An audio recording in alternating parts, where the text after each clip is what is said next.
Greetings. Today is Sunday, November 28th, 5:16 p.m. It amazes me how easily people break covenant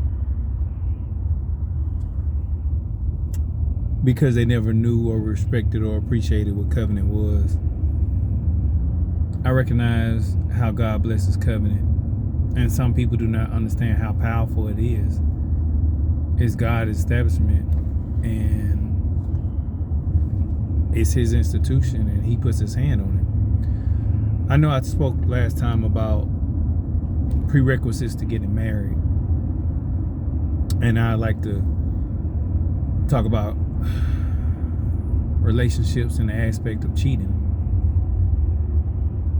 We can do emotional adultery, physical adultery. We can do abuse, abnormal use. And honestly, adultery is really not the make or break of the relationship. It's the trust that comes along with it when lying and this is not what I signed up for. And even if that is the case, if we can get to the root issue, the fruit don't have to keep being produced. I know that people cheat because that's all they know. They have deep-seated issues that they've never grown from. And until they deal with those deep-seated issues, the fruit is going to keep being produced.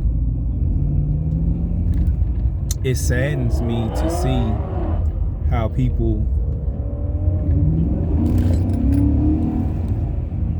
are so disrespectful in your face, I don't give a care about you, but I decided to marry you, adultery or stuff. And I'm not judging or making it like, I just put it like this. I've done it before. And early in my dumb stage. Stupid, because I knew better. Dumb mean you can't learn. But in a stupid stage of my life, it was in your face. Yeah, you called me, so what? I'm tired of this relationship. For whatever hurt that came about that I perceived, but at the same time, you keep throwing that hurt out there, you just make it a worse situation for yourself. And you're all right with God, even though God don't like it, but at the same time, it's like you got to deal with earthly consequences, and everybody not willing to deal with earthly consequences. And I realized that when I really saw how much I hurt her at the time and how much it hurt me when it happened to me, I mean, I did everything I could to make amends with her. Not that I'm going back, but I'm trying to explain that at some point that rooster comes home, and when that mind set recognizes what you did, the rejection, the humiliation, the frustration, the just negativity that you put on another person. And some people never come to the understanding of the wrong that they're doing. And I'm here to tell you, you don't want to experience that. If you're gonna be polygamous, let people know, like, hey, I'm not being exclusive. Don't sit up here and set up people for the failure of assuming that you just gonna be with them, and then they find you in public with somebody else, or you're giving so much energy outside the house that you have no energy for the person inside the house. That's cheating. It's cheating not people out of what they signed up for. Because when you were courting and dating, the energy was given to get their attention. And when we refuse to talk to each other, we refuse to grow. And when we refuse to grow, we refuse to keep the love alive. It's so much that we can have if we stop being selfish. And words hurt, even if it's not even physical adultery.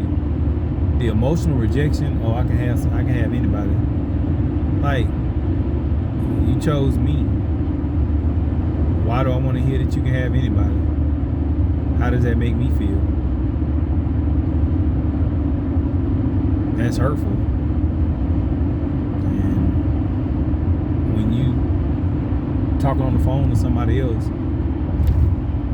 right there in my face and you can't have a conversation to me, it's like, okay,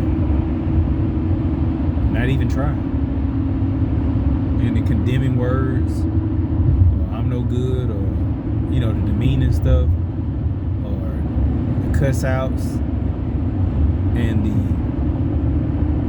you dumb, you're whatever word, all these things, it does not help the energizing of the relationship. The worst thing you can do is to talk down to your mate, male or female. It shuts down the sexual energy. It shuts it down. Especially over a prolonged period of time. The constantly not being enough, the constant reminder of you disappointed with me when I love you and we supposed to be mates.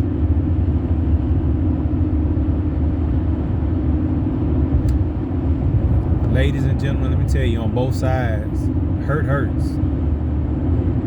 And just be careful what you release, because you can't take back what you said. You can't take back what you did.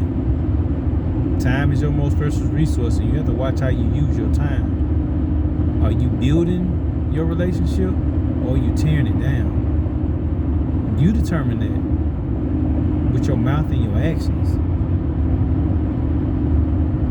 So recognize what is conducive, productive, effective for the relationship versus what is just not helping the situation at all. And the worst cheaters, they don't only cheat on you with somebody else. They cheat you out your time. They cheat you out of you taking care of them in your house. You taking care of them in your house. You help them get on their feet. And yet and still,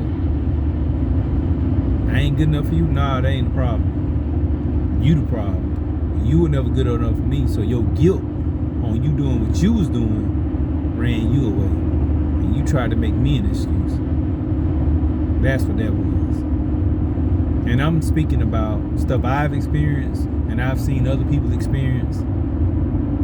And that's the worst cheat. I give you freely me. And you find every reason to tell me how not good enough I was when I helped you get on your feet. Y'all be careful of how you accept rejection from another person. Now, I will say, y'all guys who, or women, let me hit this, both y'all out here, if you want to atone for what you did, serve your mate. Serve your mate. Unlock your phone. Do the location share. Be open. Seek counseling. And don't stop serving your mate. Apologize. Allow time for processing. And you can't press, you can't press the sexual issues because you shut it down. But if you want to restore it, you got to serve. You got to show change consistently. And you got to stop making excuses about why they wrong and just accept the responsibility that you wrong. You got faults. And learn what it means to be a man. Learn what it means to be a woman. Woman, companion, help me, garden, multiplier, prophetic spirit and discerning spirit. Man, prophet, priest, provider, protector, king, and responsible. And a lot of y'all boys out here playing with women like toys because you have no territory. You ain't got no territory. You sitting up here living with the woman in her house like it's your house. Now, I'm not saying nothing wrong with that, but I am saying that you can't come in somebody else's territory and start trying to run stuff and demean and trash down. If a woman got that much going on for herself, that y'all come together and she submits to allowing you to be the head of the house that she bought and she paying mortgage for, that she was holding down on her own before you got there, and vice versa. If a man brings you in to his space and freely gives you access to everything, and you disrespect that, something wrong with you. Something wrong with you.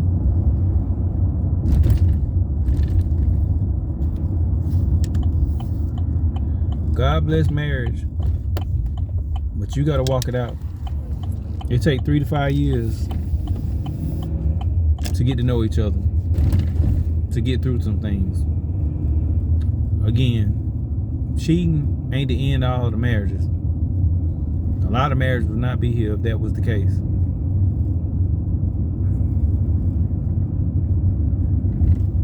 Some of y'all just need to learn how to be friends and how to love one another and get some healing inside yourself, because it's gonna be a constant cycle of make up, break up. I can attract, but I can't keep. You gotta get whole within inside yourself. You gotta let some things, you just gotta let go. And if you don't let it go, like forgive. And some of y'all girls, ladies, need to forgive your daddy for not being there. You need to forgive yourself for the stupid stuff you did. You need to ask for forgiveness for the stupid stuff that you did. Even if that person ain't around, ask for forgiveness in the spirit. At least say, Lord, forgive me. Some debts you just need to pay up. That forgiveness debt. And the more you hold on to unforgiveness, the harder life gonna be moving forward. I'm telling you, it really hurts when somebody constantly rejects you and makes you feel less than over and over and over again when you trying your hardest. It hurts. It hurts like hell. But guess what? You still gotta forgive them. You still gotta just say, hey, you know what? You're a human being too. And for whatever reason you did what you did against me, but I'm gonna forgive you because I can't be tied to this. I can't let Satan win and control my life through the unforgiveness. And I'm not gonna do it. God has to win in my life. God has to be number one. And no matter what you choose to do after this, I'm going to forgive you. That don't mean you got full access to me. But I am going to forgive you, because I'm not going to, every time I see you, be reminded of the hurt that you put on me. And even if that means I got to restore you fully because God told me to, I'm going to do that too. Peace be unto you and your life. Not your existence, not your strife, not your mess. Peace be unto you and your life. God's peace. Real peace. That surpasses the understanding. Because you can't tell me why I let a person cuss me out and put me down and all this kind of stuff, and I restore them back. And we look at Jesus and we say, look at how much he's restored so many other people too. And it's just like, when God tell you to do something, it's something bigger on the line than your pride. Something bigger on the line than your feelings. And the reason he put you in that situation, because he knew you can handle it. So, handle it. Handle it. You are better than the problem. You are bigger because God is in you. Now, thanks be unto God, who always causes us to triumph and makes the savor of his knowledge known in all areas. May you know what you need to know and win in every area. In Jesus' name. Y'all have a good one. Stop cheating. Stop hurting folks' feelings. Recognize the fruit that's not what you really want to produce.